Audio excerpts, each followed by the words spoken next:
Hello everyone and welcome to the first MC2LC transition webinar for the area of TM. So let's go to the objectives. Today's objective is to understand better the role of the LCVPTM and then to have a basic functional area introduction and understand the direction of the area, so where the area is headed and what are the basic tools. So first of all, what is the role of the LCVPTM? The LCVPTM's role is shaping the status of the membership to make sure that we are achieving the core business of our organization. And what is the core business of our organization? It's exchanges. So basically, we're supporting the achievement of exchanges by shaping the status of the membership. In this sense, the LCVPTM is the expert of people management in the LC. And why? Because the LCVP operation has two parts of its JD, which is structure management or people management and product management, because they manage on one side people, so they're structured, and on the other side, the product. And this can be tricky. And so this is the reason why the VPTM is there. The VPTM is there to ensure that the part of structure management is not overlooked. What are the objectives of the LCVPTM? The LCVPTM's objectives are supporting exchanges by, on one side, having people, and on the other side, making them work. And by having these two things, we are sure that the structures can run and can make exchanges. So let's take a closer look to the part of having people. What does the LCVPTM do?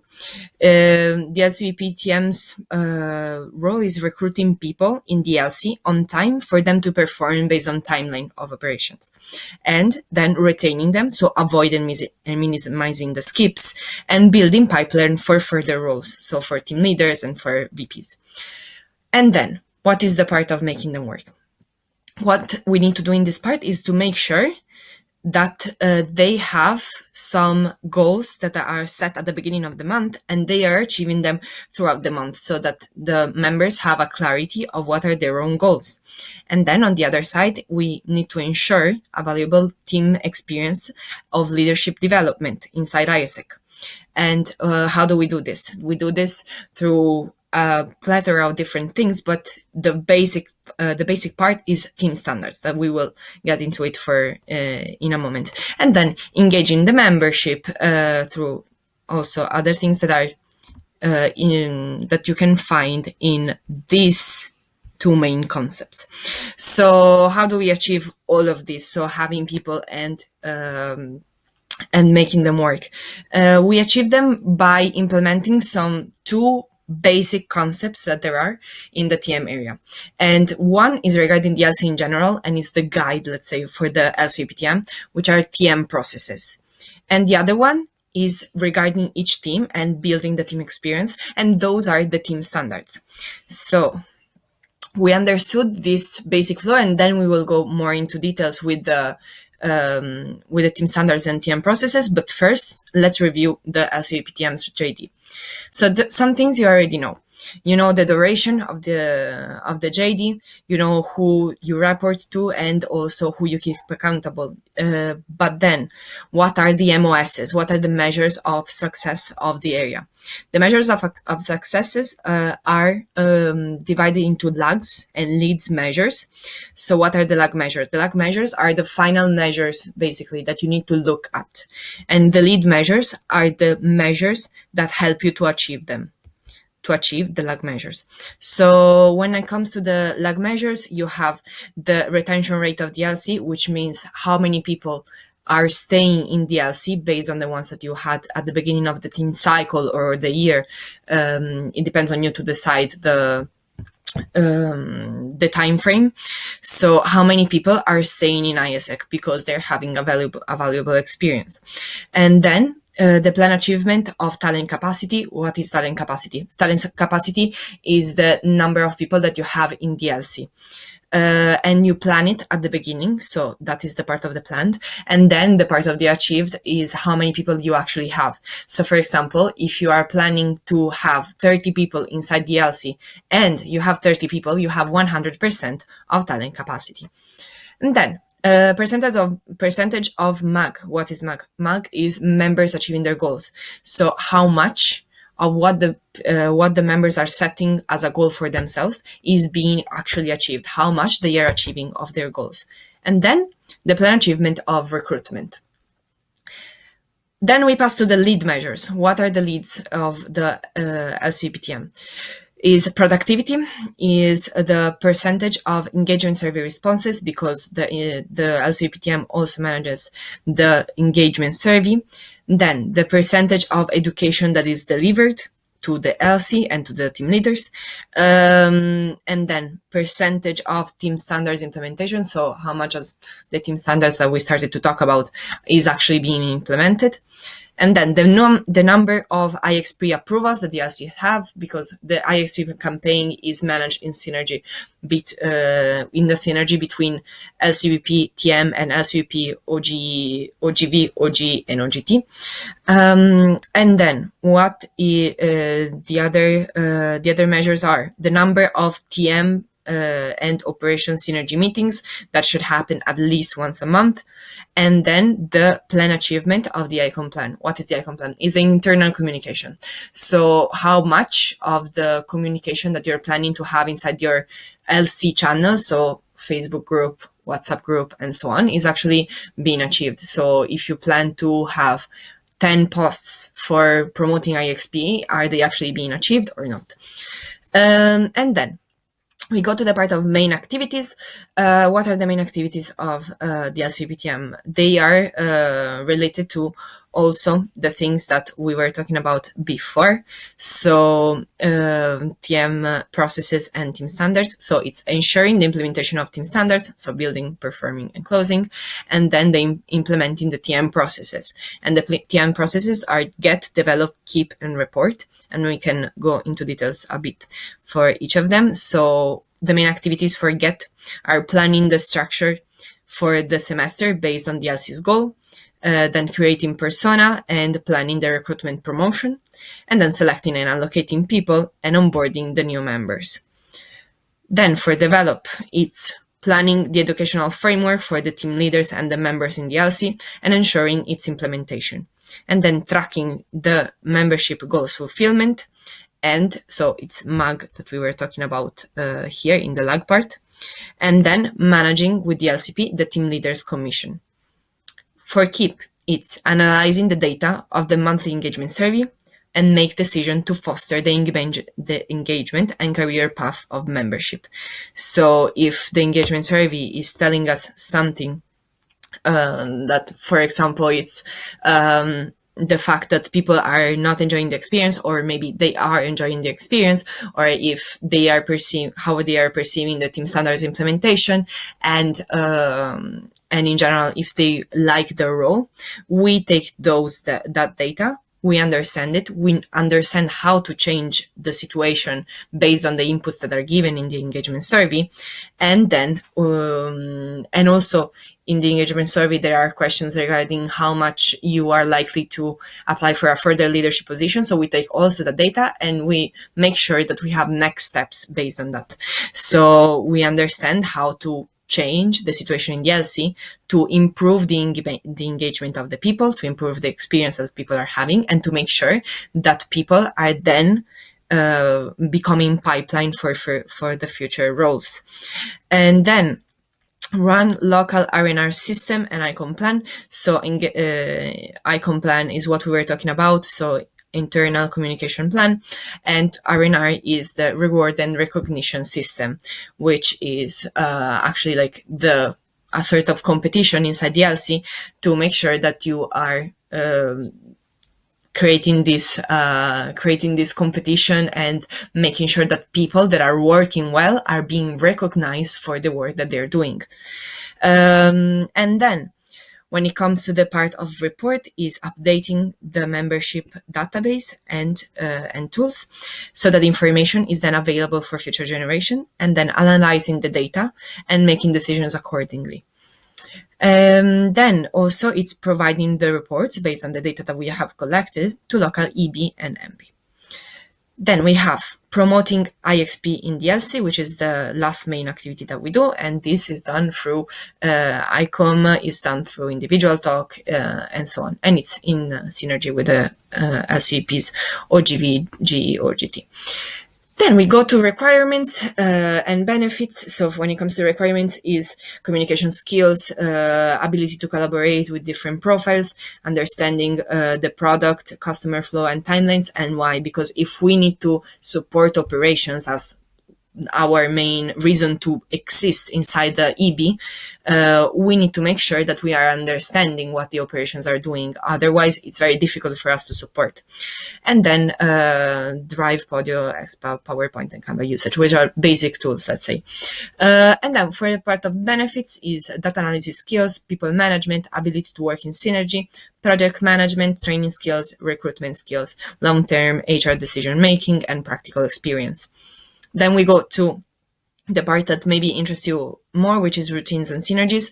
So for synergies, you have EB meeting, you have synergy meetings, monthly commission calls, which are with the whole commission of TM. So the others LCVP TMs in the network of ISEC for Poland, monthly individual call, which is with me, LC meeting and summits, national conferences, and local conferences. And then for synergies, you have synergies with LCVP operations, LCVP finance, and LCVP B2C. Then we go more into detail to of the TM basics. So as we were mentioning before, team standards and TM processes are two main basic things that are in the TM area that you that are gonna be the base of your whole experience, that you're gonna hear a lot throughout your whole experience. So we go first to team standards. We understand a bit better what they are. Team standards are the minimum standards that we need to ensure in all the teams to happen, because they are the basis of the team experiences our LC has. If a person is having a very bad team experience, this can be due to the fact that the team standards were not implemented or were not implemented with a decent quality. So, for example, in the team standards, you have team meetings and one-to-ones, but if the team meetings and one-to-ones are implemented not with proper quality, they are not supporting the team experience. So I want you to understand this. And so they are the very minimum standards. They just set the basis of the team experience. But then also, how much you can enrich a team experience is up to the team leaders, is up to the education that you're doing with the team leader, and to the creativity of the team leaders themselves. So we need to understand that this is the basis. So they need to be covered for sure. And then it's divided in 3 phases, which are building, performing, and closing. So let's get a bit deeper into that. For building, is the phase in which people start to work together and understand who is in the team, what the team is about, and what it's set to achieve together, and also what is their individual contribution.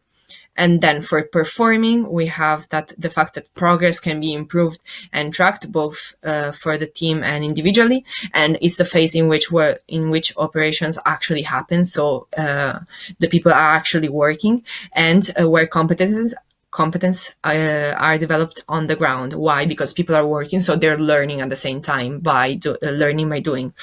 And then we have closing. Closing is the phase in which the team and the individual debrief happen, and we debrief the experience in terms of development and of results, and we suggest next steps. So what are the possible next steps that a person can have? Applying for team leader, applying for VP, or so on, applying for other kind of roles. It can be OC roles, Teamster roles, and so on. And this is the stage where transition happens between this team that there is in this moment and the team that is coming after that. And how are the team standards organized? So we understood the 3 phases. What are the basics, let's say, the basic description of the 3 phases, but actually what they are, team standards. They are split into 3 subgroups for each team standard. So for building, you have team creation, team plan, and individual plan. For performing, you have results elevation, performance tracking, and support system. And for closing, you have team debrief, transition, individual debrief. So let's go to building, first of all. For building, team creation is basically as the word says, the creation of the team, the fact that the team is starting to be shaped. So there is an identity, there are common rules, people are starting to really get to know each other, and core competence and functional skills are being given, meaning that people start actually to understand what the team is there for, and also transition happens with the previous teams. And then we have team plan. So regarding team plan, what is it? So we built, there was the team building before, and now we're going to actually understand what is the plan of the team. So we understood what the team is for. Now we understand what is the plan that is set to achieve.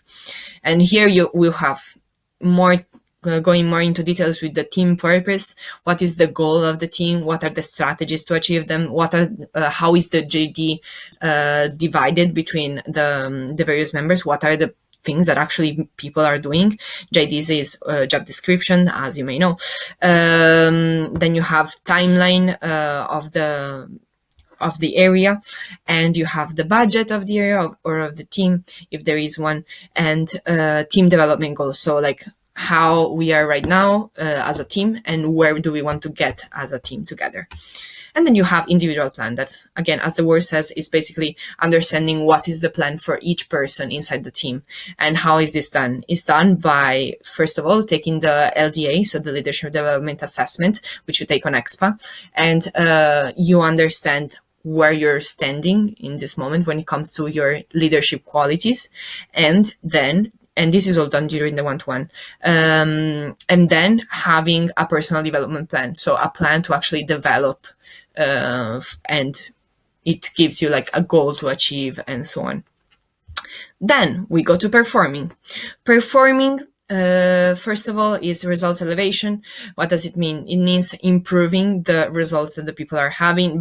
In which way? By first of all, like improving their education in the matter, because you gave them the general knowledge here, and here you're actually building more knowledge.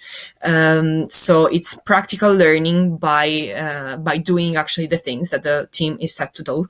And then you have team working time. So working times in which the whole team is doing things together, is accomplishing their JDs together, and then team incentive system.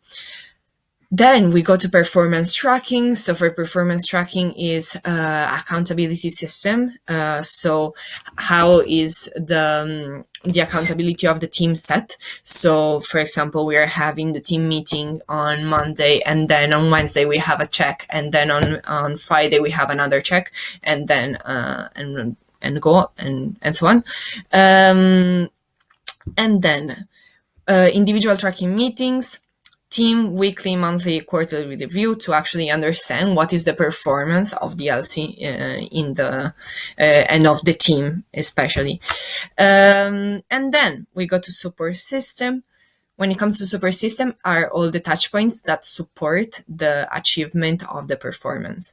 So when the first one is actually more than lead spaces, is team meetings, because they are the one that the team standard that happens more frequently.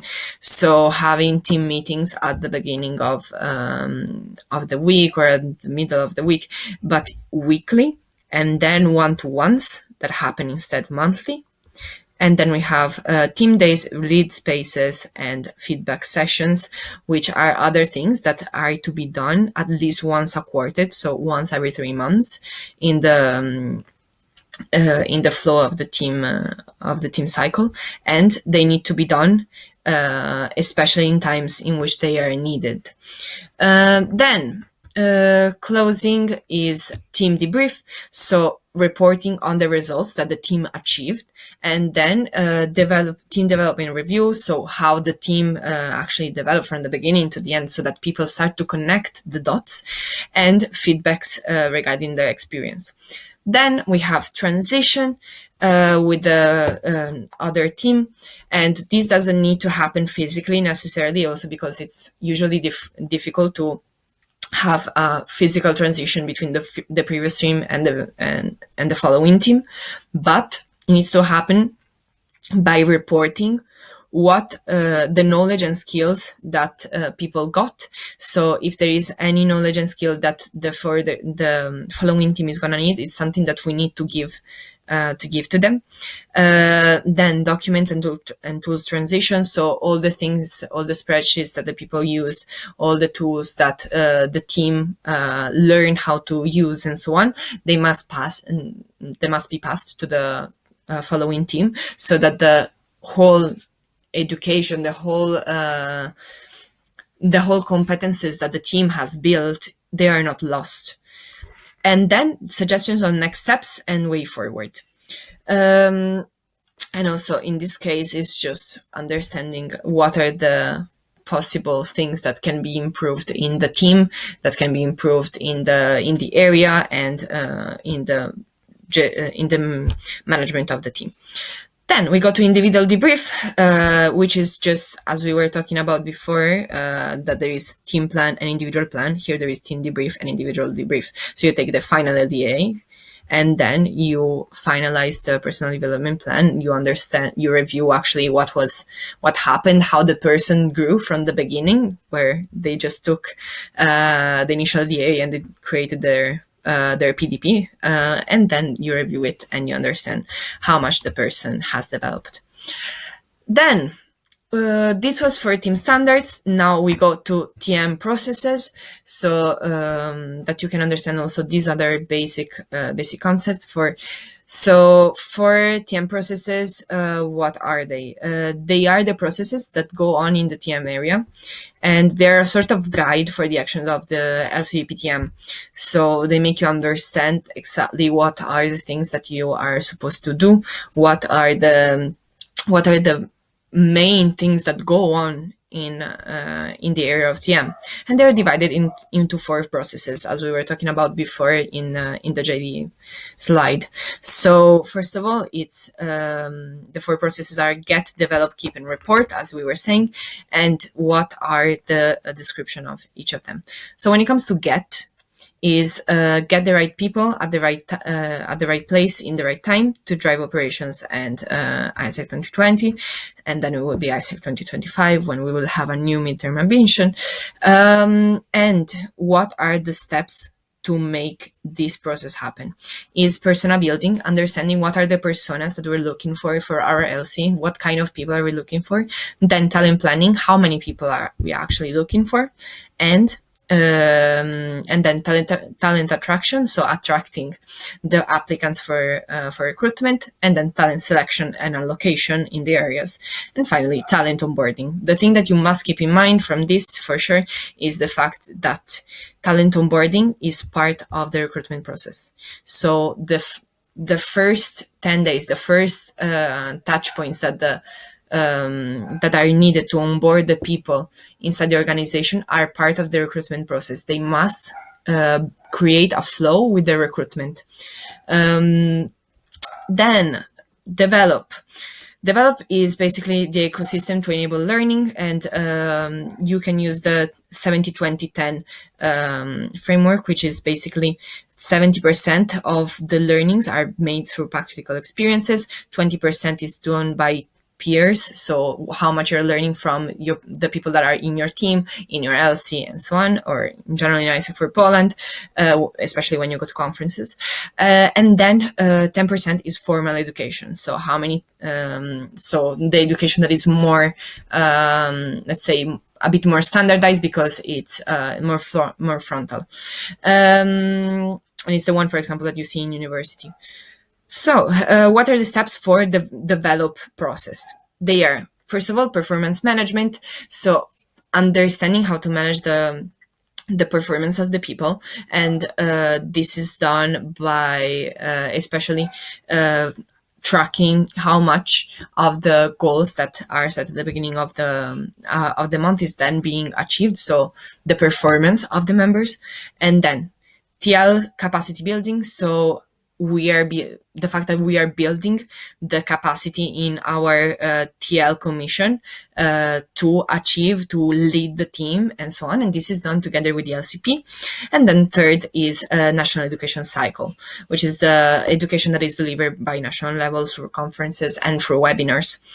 Then we have the keep process, which is nurture your talent to be more performing, more engaged, and take a career path in ISEC. So it's basically keeping the people inside the organization and making them proceed in the organization.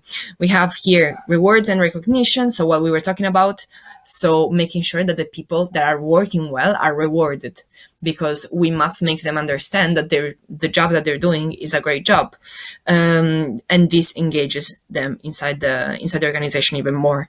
And second is the engagement assessment, which is the engagement survey.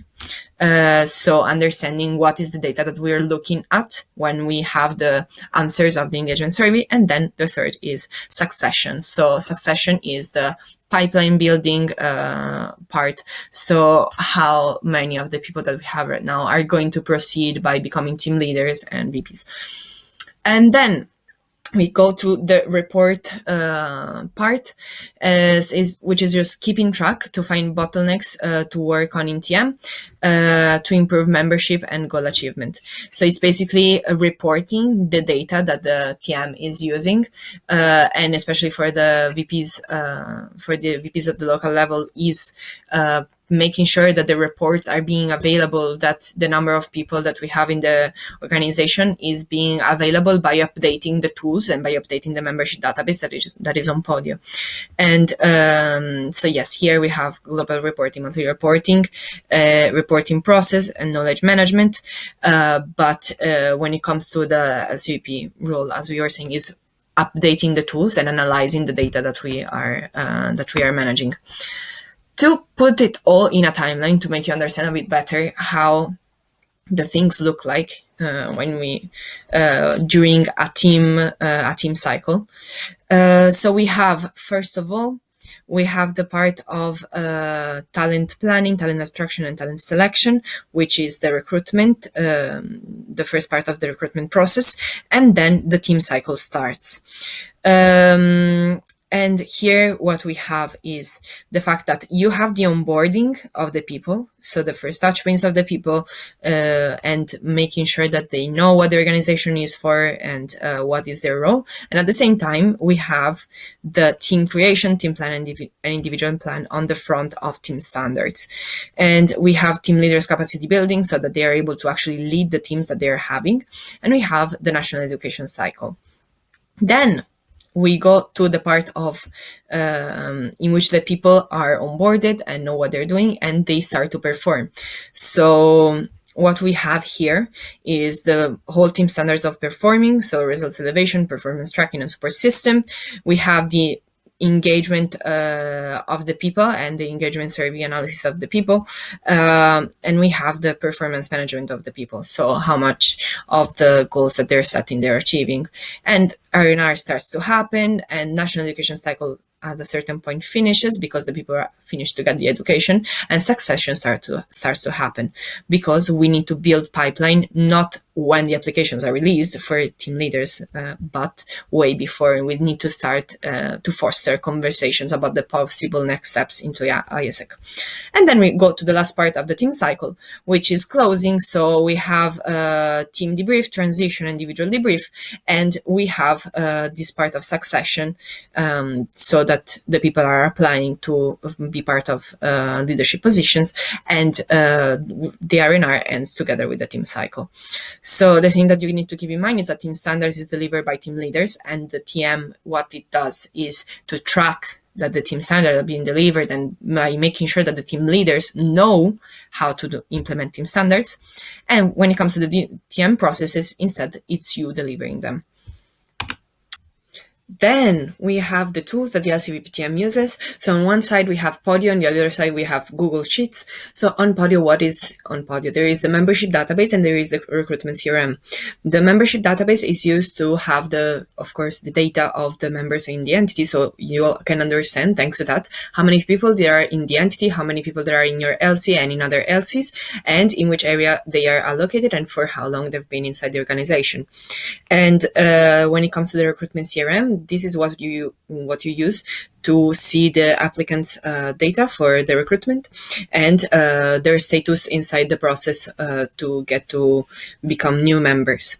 Then we have Google Sheets. So what's in Google Sheets? We have the TM Master Tool, where you can find 9 boxes, which is a concept that we will talk about later on, and it's something that comes from the engagement survey. And then we have the number of members achieving their goals, and the number of members is taken from Podio. So it goes from Podio to the sheet, and this is the bit.ly to get to it. Then we have the Embe tool, which is locally the one in which you track team standards and members achieving the goals. And then you have engagement survey data that is released each month on a different sheet inside a folder that you have access to, and other spreadsheet that may be needed for specific processes. For example, the recruitment center that sums up basically the data that we get from the recruitment CRM from Podio. So we understand exactly how many applicants we're having, how far we are from reaching the goal, and so on. And then we go to the basic direction of the area so that you can understand where the area is headed and what is the direction for this year. So when it comes to my strategies, they will be reviewed in the MC replanning that I have in December. But in general, this is where we're going together. So we are heading towards the increase of the percentage of members achieving their goals. So we want to allow more people to reach their goals through educating them better, having a smoother process of setting and achieving goals, trainings, and so on. And on the other side, to increase the retention rate, because we need to increase the number of people that are actually staying inside the organization because they're having a meaningful experience, because they're having an experience that is worth living and that is a quality ISEC experience. So these are the two focuses that we are going to work together on. So members achieving their goals and retention rate, and yes, this is for you to understand. And thank you so much for watching so far, and I will see you on part 2. I hope this webinar was useful, and I can't wait to see you. Bye!